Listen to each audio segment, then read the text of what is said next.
为了能够活下去，他推翻了眼前的一张桌子，然后将屋内所有的尸体全部拖了过来，整齐地堆在了桌子上面，在下方形成了一个狭小的空间。完事后，他果断地钻了进去。没过多久，2架无人机呼啸而来，红外热成像很快发现了屋内的他，紧接着就是一顿密集的扫射。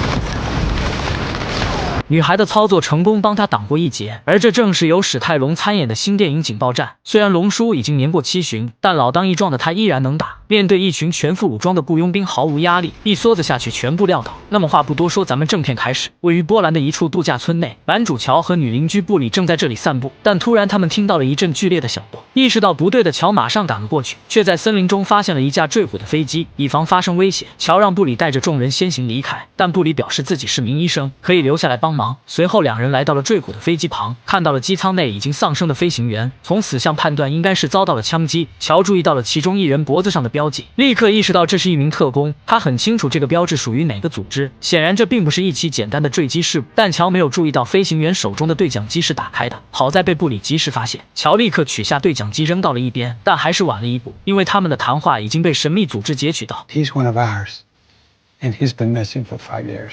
Where are they? Poland. 原来乔曾经也是这个组织的一员，5年前在做完最后一单任务之后，他便选择脱离了组织，和另一名同事凯拉躲到了波兰的一处乡下。2人结合后安静的生活在这里，随着时间的推移，也慢慢的融入到了这里的生活中，和邻居布里夫妇处成了朋友，每个月都会一起聚餐，聊天打趣，生活好不自在。但这天在吃饭时，他们却听到了一声巨响。为了弄清楚发生了什么，乔和女邻居布里打算去看看。由于布里的丈夫弗兰克腿脚不便，所以凯拉留下来照顾他，顺便从高处观察周围的情况。而一场坠毁的飞机也让乔意识到不对，他觉得凶手肯定有所图谋，但又没发现什么，于是他盯上了飞行员的肚子，猜测凶手想要的东西就在飞行员的肚子里，接着果断将匕首送入其中，并很快从里面扯出了一个形似胶囊的东西。与此同时，一大批全副武装的力量正在赶来。就在他研究这个东西是什么时，突然在周围的树丛中看到了许多手持武器的人，紧接着那支车队也出现在了他们面前。乔叮嘱身边的人不要乱说话，领头的老黑朝几人走了过来，乔一眼就认出了对方，但老黑并没识破乔的身份，而是询问他们有没有看见一个 U 盘。一旁的女游客赶紧回答老黑的问题，唯独布里听了乔别乱讲话的建议，站在那里一动不动，这无疑引起了老黑的注意，于是莫名其妙且毫不犹豫地拔枪射向了布里。紧接着又将枪口转向了乔，但乔非常的冷静。老黑问他手里拿的什么，乔只是皱了下眉头，并没有回答。老黑有些失去耐心了，于是命令手下干掉这里的所有人，但他似乎低估了乔的实力。Hey.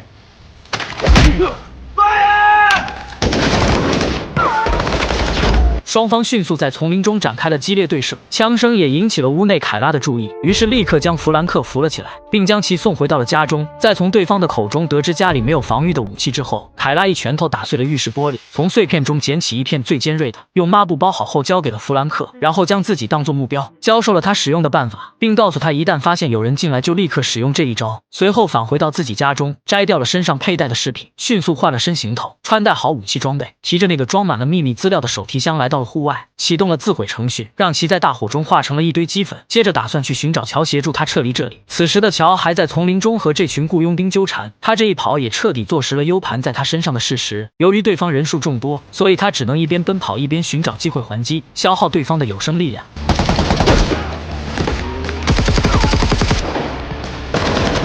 但手中只有一把武器，弹药有限，于是乔想到了一个办法。等到雇佣兵骑着摩托追来之时，乔则迅速躲了起来。在对方靠得足够近之后，乔迅速出手将他打翻，然后冒着枪林弹雨扶起了摩托，并快速扭动油门离开了战场。失去目标的老黑只能将情况报告给上司。由于 U 盘里装的东西事关重大，所以上司联系上了负责那片区域的特工切斯特，让他不惜一切代价找回 U 盘，顺便干掉那2名叛逃者。拿回 U 盘可以，但杀死乔，切斯特还是有些不情愿，因为他和乔曾经一起工作过很多年，可上司下了死命令，切斯特也只能无奈接受。与此同时，逃离的乔则重新返回到了小镇，这里藏着他和切斯特当年一起工作时的一个据点。他先是找了些吃的东西填饱肚子，然后将电话打给了上司，谎称自己亲眼看到老黑杀死飞行员，拿走了硬盘，但其实 U 盘一直在他的手上，还表示自己愿意帮他追回 U 盘，作为交换的条件，事后总部得放过他和妻子，不能继续无休止的追杀。上司听后觉得这个条件可以接受，于是便同意了乔的建议。另一边的凯拉没找到乔后，又重新返回到了弗兰克的家。他现在很清楚那群群雇佣兵肯定会找来这里，于是将腿脚不便的弗兰克塞到了床底下。直到现在，弗兰克还不知道发生了什么。果不其然，没过多久，那支雇佣军小队就找了过来。凯拉也已经躲在墙后做好了准备。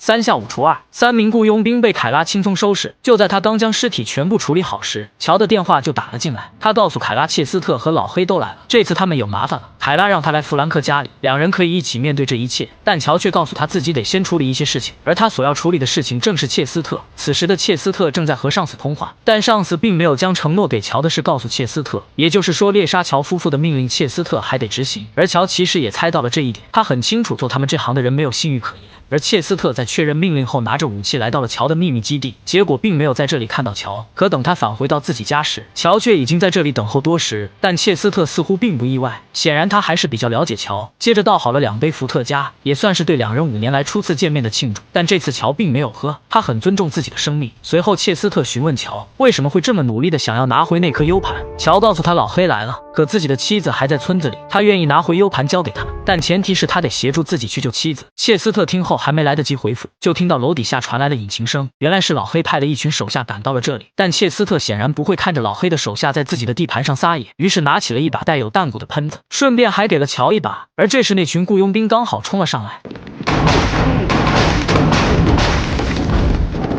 轻松愉快的解决战斗。这群人都是老黑找的承包商，都不愿意卖命，遇到困难立刻将电话打给了老黑，要求他们过来支援。Tell them I'm on my way.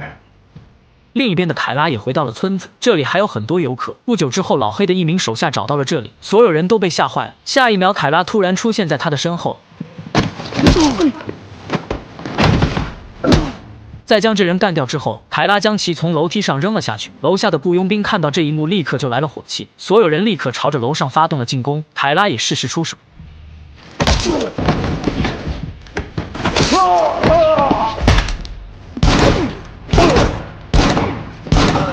但就在他准备捡武器之时，身后又突然出现几人，这下凯拉只能乖乖举手投降。对方见凯拉是个女的，于是便打算上前搜身，而凯拉则将手伸向了自己的头发。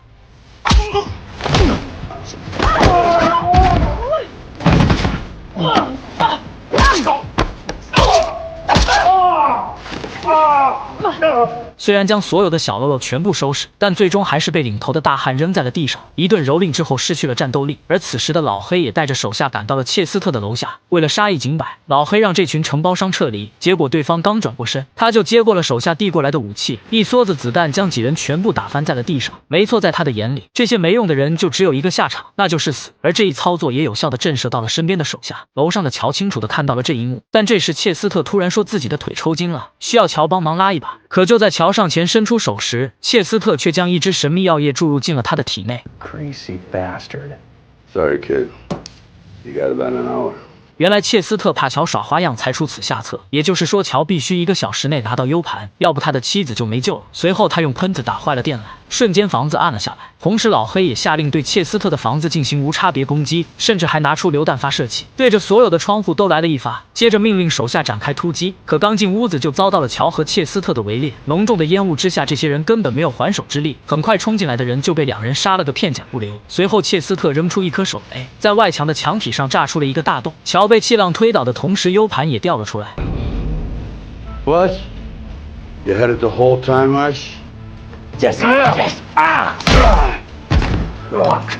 切斯特抢过了 U 盘，接着起身迅速逃离。老黑的手下立刻对着洞口就是一阵密集的扫射。屋内的乔也抓住机会展开了反击。如此近的距离，一群人干掉一个人应该很轻松才是，可这些雇佣兵却死活打不中，甚至还死伤惨重。好家伙，一点都不科学。很快乔就没有了弹药，于是他大摇大摆地从洞口冲了出去，干翻1人后开始用手枪给剩余的雇佣兵挨个点名，然后。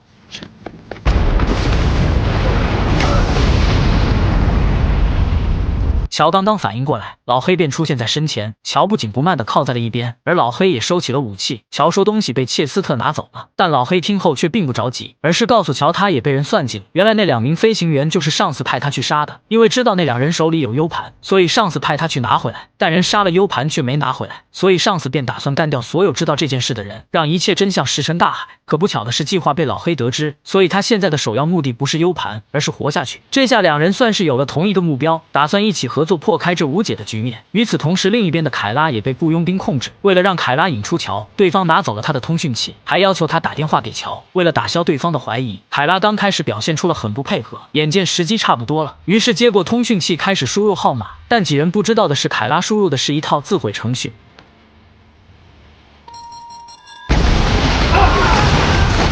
凯拉迅速起身，将还在懵逼中的一人控制，用他的枪轻而易举地将周围的几人干掉。小队长见状，直接将凯拉扑倒，随后2人扭打在一起。虽然凯拉并不是雇佣兵的对手，但胜在他有足够丰富的作战经验。最终，小队长被抹了脖子，而凯拉也被对方的匕首刺进了腹部，好在不算太过糟糕。而上司为了尽快干掉几人，从空军基地要来了几架满配的无人机，打算从空中猎杀他们。此时的乔和老黑正在赶往度假村的路上，很快就被高空的无人机用热成像发现，紧接着密集的子弹和导弹一股脑地朝着他们的车攻击而去，另一架则冲向了凯拉，而凯拉躲在了雇佣兵的尸体下面，这才顺利逃过一劫。乔和老黑被另一架无人机追着打，2人无奈只能将车开进了一处房子里。乔很清楚对方依仗的是热成像，于是他将所有的书全部丢在地上，老黑则掏出打火机将其点燃，这样就可以有效隐蔽自己的行踪。等到无人机再次飞过来之时，2个人立刻对着无人机就是一顿疯狂扫射。就在对方锁定发射导弹的前1秒，2人利用手中的轻武器顺利将无人机打爆。可乔还没来得及高兴，老黑却举枪对准了他。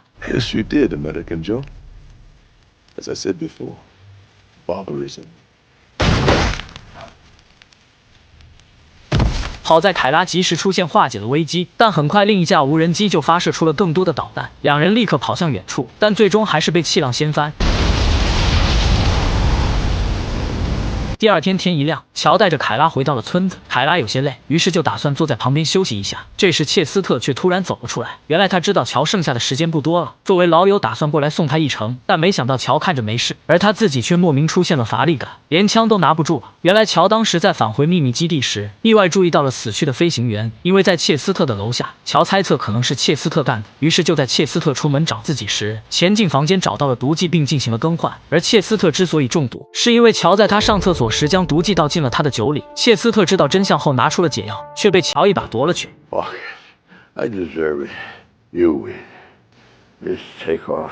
但最终他还是将解药还给了切斯特，因为他很清楚接下来上司一定会对他展开猎杀，而他现在需要队友，切斯特无疑是最合适的人选。2人达成了协议，接下来将一起同生共死。此剧结。